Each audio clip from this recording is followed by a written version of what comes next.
गणेशांची आपण काही नावं बघूया. गणेश म्हणजे काय? गणेश म्हणजे गणांचा ईश. गण म्हणजे काय?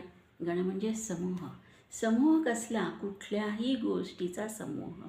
सृष्टीमधल्या सगुण आणि निर्गुण कुठल्याही वस्तूंचा समूह म्हणजे गण. सृष्टीतली प्रत्येक वस्तू ही कुठल्या ना कुठल्या तरी गणाचा भाग आहे आणि अशा या सर्व गणांवरती ज्याची सत्ता चालते तो म्हणजे गणेश, तो म्हणजे गणेश्वर. दुसरं नाव गणेशाचं आपल्याला माहिती आहे बहुतेक जणांना, वक्रतुंड. ज्याचं तोंड वक्र आहे, ज्याची सोंड वक्र आहे, तो वक्रतुंड असा एक त्याचा अर्थ आहे.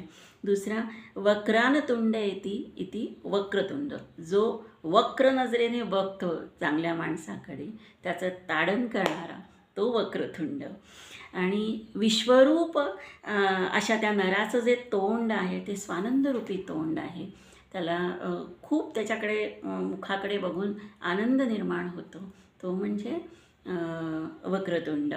नंतर त्याचा आणखीन एक अर्थ आहे की विश्वावरती विश्वाचा नाश करणारी जी माया आहे किंवा तिला विश्वाला त्रास देणारी जी माया आहे त्या मायेचा समूळ नाश करणारा, तिच्याकडे वक्र नजरेने बघून तिचं ताडन करणारा तो म्हणजे वक्रतुंड.